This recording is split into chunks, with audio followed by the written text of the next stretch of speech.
Hello everyone, आज हम discuss करेंगे रिवर टोपोग्राफी नदी द्वारा निर्मित स्थलाकृति के प्रीवियस ईयर क्वेश्चन को, जो कि आपकी आगामी परीक्षा के लिए अति उपयोगी सिद्ध होंगे। तो शुरू करते हैं पहले क्वेश्चन से। विवरंस घाटी में होकर प्रभावित होने वाली नदी है मिसिसिपी नदी, ब्रह्मपुत्र नदी, जॉर्डन नदी, यांगटीसियांग नदी। राइट आंसर है जॉर्डन नदी। क्वेश्चन नंबर 2, निम्नलिखित में से कौन सा पंजा डेल्टा का उदाहरण है? पंजाकार डेल्टा का उदाहरण है नाइजर डेल्टा, मिसिसिपी डेल्टा, राइन डेल्टा, वांगहो डेल्टा। राइट आंसर है मिसिसिपी डेल्टा। मिसिसिपी डेल्टा एक जो है पंजाकार डेल्टा है, और पंजाकार डेल्टा नील नदी जो है गंगा, राइन, इरावती और जो नाइजर नदी है वो चापाकार डेल्टा बनाती है। और दुनिया का सबसे बड़ा डेल्टा जो है गंगा ब्रह्मपुत्र मिलकर बनाती हैं। और जो नर्मदा नदी है वो एक ज्वार नद का निर्माण करती है। क्वेश्चन नंबर 3, निम्नलिखित स्थल रूपों में कौन उत्पत्ति में बहुचक्रीय है? सर्क, नदी विसर्प, अधकृतित विसर्प, गोखुर झील। राइट आंसर है अधकृतित विसर्प। जब वृद्धावस्था में नदी कम गति तथा ढाल के कारण सीधे मार्ग से प्रभावित न होकर टेढ़े मेढ़े रास्तों में बल खाती हुई चलती है, नदी के इन मोड़ों को विसर्प कहते हैं। और जब विसर्प के अंदर विसर्प का निर्माण हो जाता है तो उसे अधकृतित विसर्प कहते हैं। क्वेश्चन नंबर 4, क्वेस्टा नदी अपर्दन की किस अवस्था का भूरूप है? युवावस्था, प्रौढ़ावस्था, वृद्धावस्था, उपयुक्त में से कोई नहीं। राइट आंसर है ए, युवावस्था। क्वेस्टा नदी अपर्दन की युवावस्था में बनती है। इस अवस्था में तीव्र बहाव के कारण मुलायम सेलों को काट देती है, और जैसे जैसे कठोर सेल मुलायम सेल कटती जाती है और कठोर सेल बची रह जाती है, जो क्वेस्टा का निर्माण करती है। क्वेश्चन नंबर 5, वी आकृति की घाटी का निर्माण किया जाता है हिमानी द्वारा, सागरीय तरंगों द्वारा, नदी द्वारा, परिहिमानी द्वारा। राइट आंसर है नदी द्वारा। वी आकार की घाटी का निर्माण नदी के अपर्दन कार्य द्वारा होता है तथा यह भी एक युवावस्था में होता है। क्वेश्चन नंबर 6, प्राकृतिक तटबंध बनते हैं। नदी अपनी तली को तीव्र गति से काटती है, नदी अपने किनारों को काटती है, नदी डेल्टा का निर्माण करती है, नदी बाढ़ का मलबा तटों पर जमा करती है। राइट आंसर है प्राकृतिक तटबंध जब बनते हैं जब नदी बाढ़ का मलबा तटों पर जमा करती है। नदी के दोनों किनारों पर मिट्टियों के जमाव द्वारा बने लंबे लंबे बांधों को, जो कि कम ऊंचाई वाले कवक समान होते हैं, तटबंध कहलाते हैं। क्वेश्चन नंबर 7, वृक्षनुमा अफवाह प्रणाली विकसित होती है समान संरचना समतल क्षेत्र में, असमान संरचना युक्त असमतल क्षेत्र में, समान संरचना युक्त शुष्क क्षेत्र में, व्युत्क्रमित उच्चावच वाले क्षेत्र में। राइट आंसर है ए, समान संरचना समतल क्षेत्र में। इसमें क्या होता है, वृक्षनुमा अपवाह प्रणाली यानी कि डेंड्रेटिक ड्रेनेज पैटर्न, इस प्रतिरूप की क्षेत्र की एक मुख्य जलधारा होती है और उसकी शाखाएं सभी दिशाओं से आकर मुख्य धारा में मिल जाती है। जिस प्रकार वृक्ष की छोटी धाराएं बड़ी शाखाओं में मिल जाती हैं, इसका उदाहरण है गंगा, यमुना, गोदावरी, कृष्णा, कावेरी।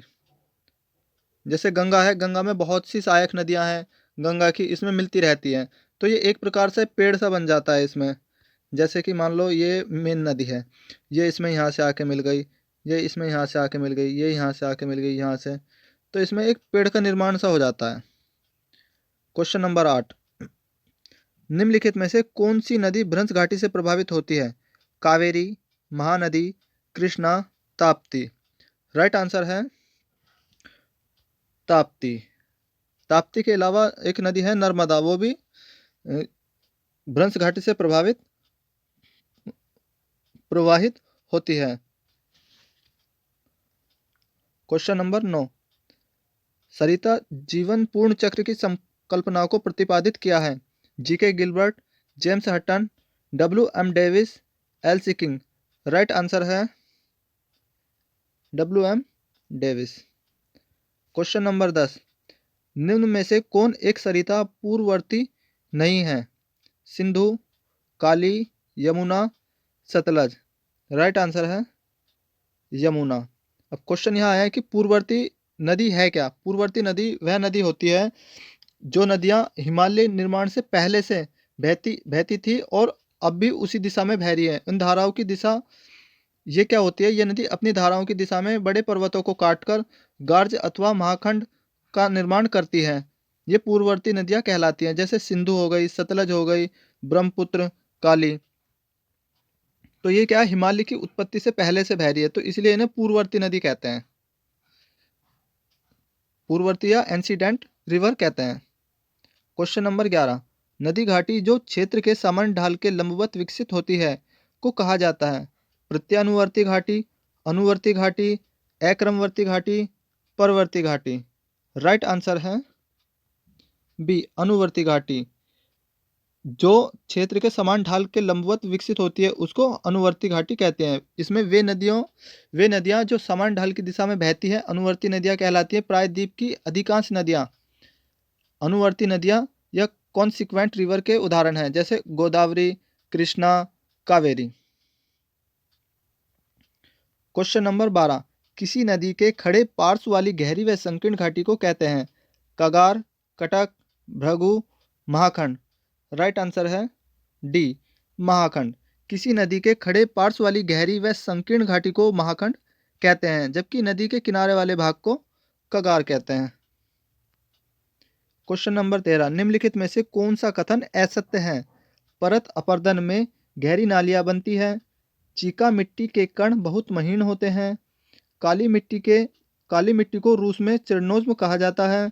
ज्वालामुखी क्रिया से बनने वाली मिट्टी ज्वालामुखी मिट्टी कहलाती है। दोनों तो राइट नजर आ रहे हैं। अब बात आ गई ऊपर वाली, परत अपरदन में गहरी नालियां बनती है। इसका राइट आंसर है 13 का ए, यही इसमें गलत नजर आ रहा है। इसमें क्या होता है कि मृदा की जो परत का विनाश होता है तो उसे मृदा अपरदन कहलाते हैं। ये दो प्रकार का होता है, एक तो परत अपरदन जिसमें ऊपर की जो परत होती है उसका कटाव होता है उसे परत अपरदन, और एक क्या होती है, एक गहरी नालियां बन जाती हैं, ठीक है ना, उसे अवनालिका अपरदन कहते हैं। क्वेश्चन नंबर 14, जब कोई नदी मूल नदी की सहायक नदी में गिरती है।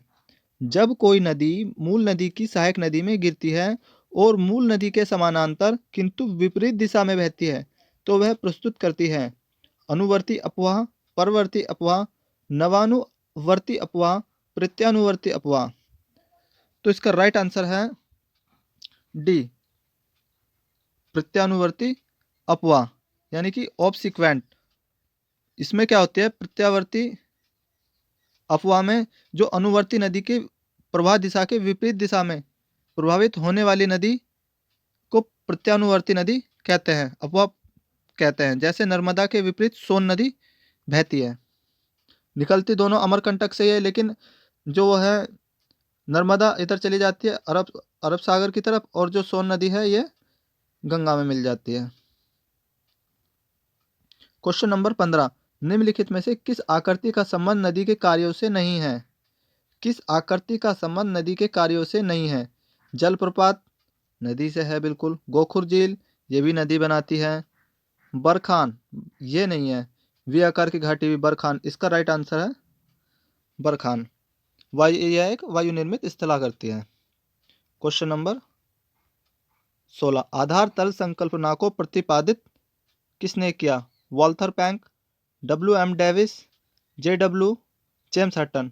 राइट आंसर है J.W. पावेल। इसमें आधार तल में क्या है कि J.W. पावेल ने 1875 में आधार तल की संकल्पना को प्रतिपादित किया। इसमें इस संकल्पना में बताया गया था कि प्रत्येक नदी की अपनी अपरदन की अंतिम सीमा होती है। जो कोई भी नदी होती है तो उसकी अपरदन की अपनी सीमा होती है एक, जिसके बाद वह पुनः अपरदन संभव नहीं हो सकता। इसी सीमा को नदी का आधार तल कहा। क्वेश्चन नंबर 17, ऐसी नदी घाटियों को जिसके मार्ग में नियंत्रण ऐसे कारकों द्वारा होता है जिन्हें निर्धारित नहीं किया जा सकता को कहते हैं। अनुवर्ती, परवर्ती, अक्रमवर्ती, नवानुवर्ती। इसका राइट आंसर है अक्रमवर्ती। इसके अंतर्गत उन नदियों को सम्मिलित किया जाता है जो प्रादेशिक ढाल का अनुसरण नहीं करती, वे पूर्ववर्ती व पूर्वारोपित नदी आती है। इन्हें अक्रमवर्ती भी कहते हैं। क्वेश्चन नंबर 18, निम्न में से कौन सी नदी अनुवर्ती कॉन्सिक्वेंट की विपरीत दिशा में प्रभावित होती है? परवर्ती सबसिक्वेंट, पूर्ववर्ती एंटीसीडेंट, नवानुवर्ती रिसिक्वेंट, प्रत्यानुवर्ती अपसिक्वेंट। राइट आंसर है इसका प्रत्यानुवर्ती अपसिक्वेंट, जो कि अनुवर्ती दिशा के विपरीत धारा में चलती है। क्वेश्चन नंबर 19, बहते हुए जल नदी द्वारा निर्मित आकृति विहीन मैदानों को निम्नलिखित में से किस नाम से जाना जाता है? Pediplain, etch plain, peneplain, panplain. Right answer है पेनी प्लेन। जो संप्रदाय मैदान होता है उसको पेनी प्लेन का निर्माण उस समय होता है जब नदी की अंतिम अवस्था में क्षैतिज अपरदन द्वारा सतह की असमानताएं दूर हो जाती हैं, तो उसको पेनी प्लेन कहते हैं। क्वेश्चन नंबर 20, हिमालय में सिंधु नदी उदाहरण है? अनावर्ती अपवाह का, परावर्ती अपवाह का, अध्यारोपित अपवाह का, पूर्ववर्ती अपवाह का।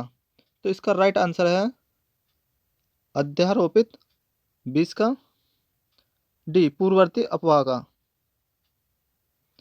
इसमें पहले पढ़ा पूर्ववर्ती नदियां वह होती है जो कि हिमालय के उत्पत्ति से भी पहले से बह रही है, जैसे सिंधु हो गई, सतलज हो गई, ब्रह्मपुत्र हो गई और काली नदी हो गई। क्वेश्चन नंबर 21, अधकीर्तित विसर्पों का निर्माण होता है आर्द्र जलवायु के कारण, स्थल अवतरण के कारण, नवोन्मेष के कारण, सरिता अपवाह में बाधा के कारण। तो इसका राइट आंसर है 21 का सी, नवोन्मेष। नवोन्मेष का मतलब हो गया जब जैसे मान लो वृद्धावस्था में नदी क्रम, जो वृद्धावस्था में होती है नदी, तो उसमें क्या होता है, नदी की गति कम हो जाती है। नदी की कम गति हो जाती है और कम ढाल के कारण सीधे मार्ग से ना जाकर वह टेढ़े मेढ़े मार्ग से होकर बल खाती हुई चलती है।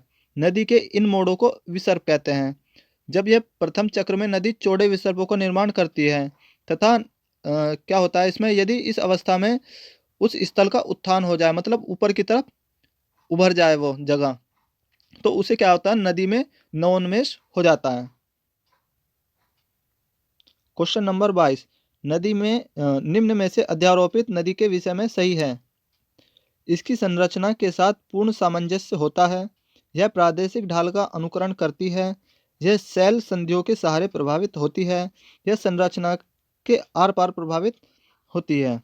राइट आंसर है इसका डी, अध्यारोपित नदी वे होती हैं जो ढाल का अनुसरण नहीं करती, साथ ही संरचना के आर पार प्रभावित होती है, जैसे स्वर्णरेखा नदी, सोन नदी, चंबल नदी, बनास नदी। ये क्या है, अध्यारोपित नदियां हैं।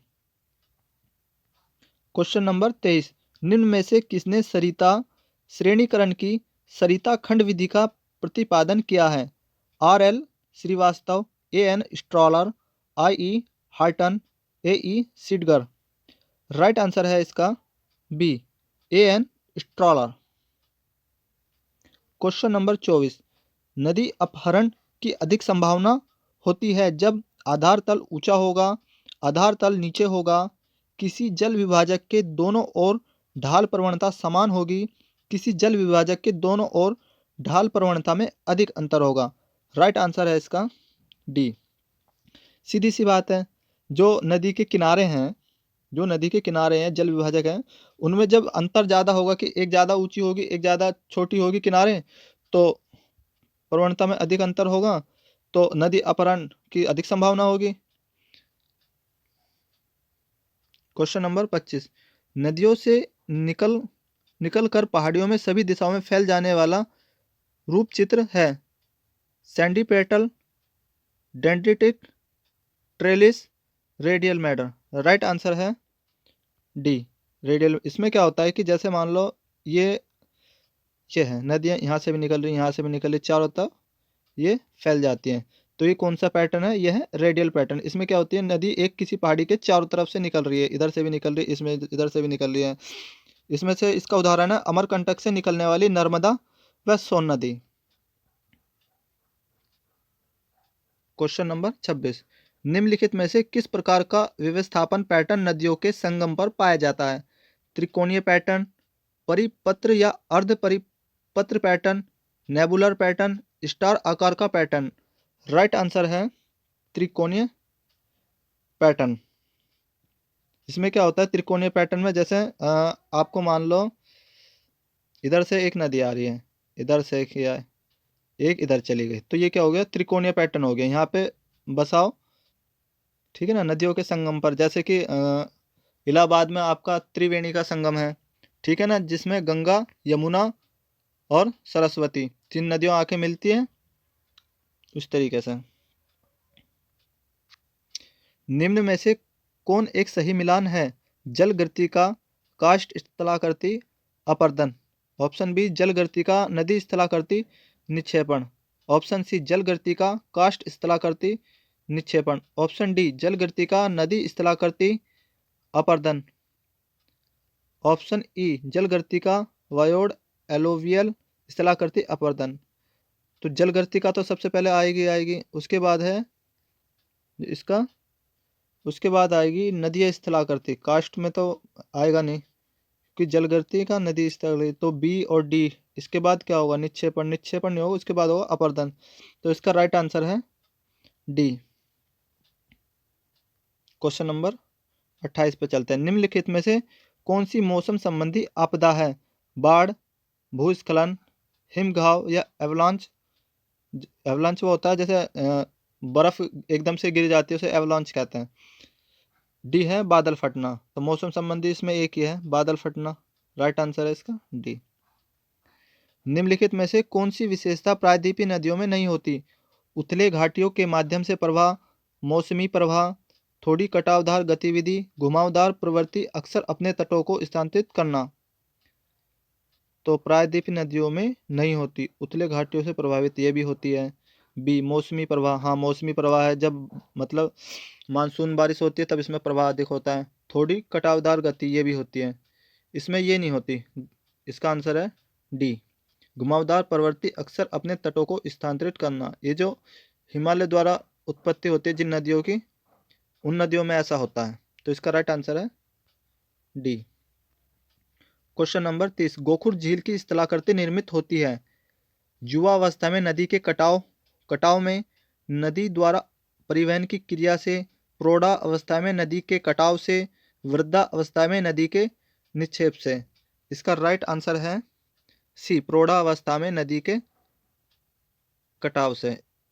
गोखुर झील ऐसे होती है, जैसे मान लो इसमें होता है, जैसे ये नदी आ रही है तो इसमें बहुत सी नदी ऐसे चल रही है, ऐसे बहुत सी ऐसे। तो अब क्या होता है, ये नदी ऐसे जब बारिश का पानी ज़्यादा आता है तो इस तरफ ना होकर ये यहाँ से कट जाएगी ऐसे। जब ये कट जाएगी तो ये जो नदी है, ये जो है, ये गोखुर झील का निर्माण हो जाएगा यहाँ पे।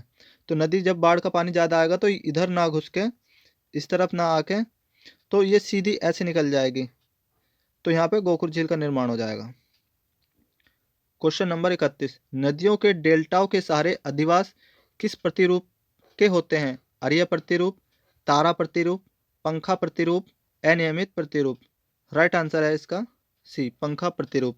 इसमें क्या होता है, नदियों के डेल्टाई जो भाग होते हैं भूमि तथा पर्वत के नीचे प्रदेश में निर्मित जलोढ़ पंख पर बसी हुई आकृति पंखे की भांति दिखाई पड़ती है, तो उसे क्या कहते हैं? पंखा प्रतिरूप कहते हैं। तो दोस्तों आज के लिए इतना ही। अगर मेरा वीडियो अच्छा लगा तो इसे लाइक करें, सब्सक्राइब करें। धन्यवाद।